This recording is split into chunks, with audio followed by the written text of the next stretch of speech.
तो आज हम इस दिलचस्प विषय की गहराइयों में उतरने वाले हैं जो घर को सजाने से जुड़ा है। मतलब हर कोई एक खूबसूरत घर चाहता है ना, लेकिन जब लोग खुद दीवारें पेंट करने की सोचते हैं तो ज्यादातर वही गलती करते हैं जो एक नौसिखिया कुक करता है। वो तैयारी करना ही भूल जाते हैं। जैसे किसी मास्टर शेफ की कुकिंग में असली जादू सिर्फ पकाने में नहीं, बल्कि उस चॉपिंग और मैरिनेशन वाली तैयारी में होता है। बिल्कुल सही कहा। असल में ना पेंटिंग का ये जो विज्ञान है वो सिर्फ ब्रश या रोलर से रंग लगाने तक सीमित है ही नहीं। अगर हम इन स्रोतों को ध्यान से देखें तो अच्छी तैयारी से सिर्फ दीवारें ही सुंदर नहीं दिखती, बल्कि जो पेंट की उम्र है वो भी दोगुनी हो जाती है।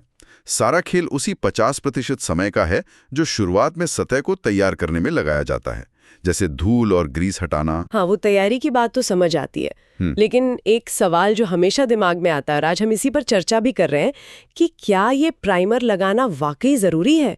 मतलब मैं तो हमेशा से यही सोचती थी कि ये पेंट कंपनियों का ज्यादा डिब्बे बेचने का बस एक मार्केटिंग स्कैम है। सीधे पेंट क्यों नहीं लगा सकते हम? ये शक होना बहुत आम बात है। बहुत से लोग ऐसा ही सोचते हैं, लेकिन इसके पीछे का विज्ञान समझना जरूरी है। अगर मैं कहूं कि दीवारें ना एक तरह से स्पंज जैसी होती हैं। अच्छा, स्पंज की तरह? हाँ बिल्कुल। तो अगर बिना प्राइमर के सीधे रंग लगाया जाए तो वो दीवार उस पेंट को बहुत ही असमान रूप से सोख लेती है। प्राइमर दरअसल एक तरह की केमिकल ग्रिप या कह लीजिए गोंद का काम करता है, जो दीवार के उन छोटे छोटे छिद्रों को भर देता है।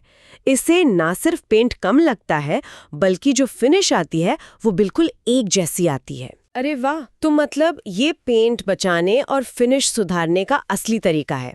अच्छा, एक और चीज जो मैंने इन स्रोतों में पढ़ी कि एक मोटे कोट की बजाय हमेशा 2 पतले कोट लगाने चाहिए।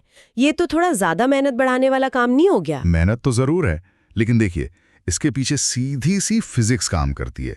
जब दीवार पे एक मोटा कोट लगाया जाता है तो गुरुत्वाकर्षण या ग्रेविटी के कारण वो सारा पेंट नीचे की तरफ बहने लगता है। ग्रेविटी की वजह से? बिल्कुल। हाँ। और सबसे बड़ी बात यह है कि बाहरी परत तो हवा से जल्दी सूख जाती है, लेकिन अंदर का जो पेंट है वो गीला रह जाता है। इसी से बाद में वो पपड़ी बनती है।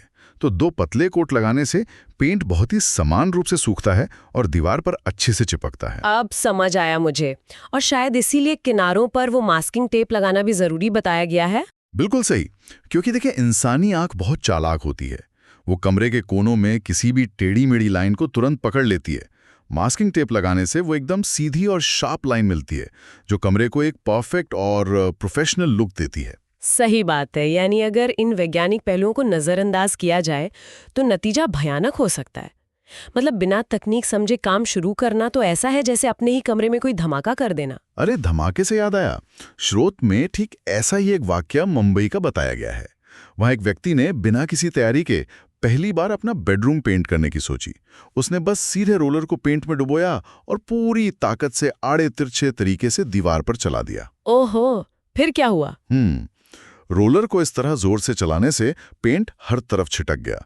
उसकी पत्नी ने बाद में बताया कि कमरे की हालत ऐसी हो गई थी जैसे वहां कोई सफेद बर्फीला तूफान आ गया हो। मतलब सोफा, फर्श और पर्दे सब कुछ पेंट से सन गए थे। बाप रे, ये तो पैसे बचाने के चक्कर में उल्टा भारी नुकसान हो गया। आखिर में तो प्रोफेशनल को ही बुलाना पड़ा होगा। हाँ बिल्कुल, लेकिन इसके ठीक विपरीत पुणे के एक सॉफ्टवेयर इंजीनियर की कहानी भी है, जिसने बहुत समझदारी दिखाई। उसने सारे नियमों का अच्छे से पालन किया। पहले धूल साफ की, फिर प्राइमर लगाया और 2 पतले कोट किए। क्या बात है! और उसका रिजल्ट कैसा रहा? नतीजा इतना शानदार रहा कि जो व्यक्ति पहले पेंटिंग से डरता था, अब वो अपना पूरा घर खुद पेंट करने का मन बना रहा है। तो मतलब सही तकनीक से सब मुमकिन है। यहाँ से एक बहुत ही बढ़िया टिप ये निकलती है कि शुरुआत हमेशा छोटे हिस्से या बालकनी से करनी चाहिए। जब हाथ सेट हो जाए तब बड़ी दीवारों की तरफ बढ़ें। अच्छा, अब चूंकि इस ट्रेंड में मुंबई वाले उस बर्फीले तूफान जैसा रिस्क भी है, तो मुझे ये समझ नहीं आता कि स्मार्ट बिजनेसेस इसे कैसे देखते हैं। वो कैसे? मेरा मतलब है कि अगर स्टोर वाले ग्राहकों को खुद पेंट करना सिखा देंगे तो क्या उनका अपना नुकसान नहीं होगा? क्योंकि आमतौर पर तो पेंटर ही उनका रोज का पक्का ग्राहक होता है ना। सतह पर देखने में बिल्कुल ऐसा ही लगता है, लेकिन असलियत में ग्राहकों को सशक्त बनाना ही आजकल सबसे स्मार्ट बिजनेस रणनीति है। जब आर्किटेक्ट्स और डिजाइनर्स देखते हैं कि किसी क्लाइंट का बजट कम है, तो वे उन्हें एक DIY गाइड दे देते हैं। अच्छा, तो उससे उनका भरोसा जीतना आसान हो जाता होगा। एकदम सही। और फिर भविष्य के बड़े प्रोजेक्ट्स के लिए वो ग्राहक उसी डिजाइनर के पास लौटते हैं। तो ये एक लॉन्ग टर्म फायदा है। हाँ, और मुझे लगता है स्टोर मालिकों के लिए तो ये एक बिल्कुल नया बाजार खोल देता है। वे ग्राहकों को सिर्फ पेंट का डिब्बा नहीं बल्कि एक तरह से सफलता बेच रहे हैं। सटीक बात है। इसीलिए वो एक DIY स्टार्टर किट का कॉम्बो बनाते हैं, जिसमें प्राइमर से लेकर वॉशेबल पेंट और ब्रश, रोलर, ड्रिप ट्रे के साथ मास्किंग टेप तक सब कुछ होता है। ग्राहक को सब एक जगह मिल जाता है और स्टोर की बिक्री बिना किसी एक्स्ट्रा एफर्ट के बढ़ जाती है। तो अगर हम इस पूरी चर्चा को समेटे तो मतलब सही तैयारी और प्राइमर के पीछे की केमिस्ट्री और वो 2 पतले कोट लगाने की फिजिक्स, यही वो सारी चीजें हैं जो एक नौसिखी को मास्टर बना सकती हैं। और हाँ, रोलर को हमेशा वर्टिकल और हल्के हाथ से चलाना है ताकि घर में वो बर्फीला तूफान ना आए। बिल्कुल।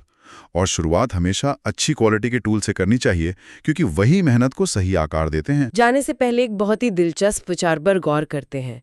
हम सभी जानते हैं कि सही रंग घर को सुंदर बनाता है, लेकिन जब कोई अपने ही हाथों से और अपनी मेहनत से उन दीवारों को रंगता है तो क्या वहाँ सिर्फ कुछ पैसे बचते हैं या फिर उस ईंट पत्थर की जगह के साथ जो मनोवैज्ञानिक और भावनात्मक जुड़ाव है वो हमेशा के लिए बदल जाता है? इस पर विचार जरूर होना चाहिए।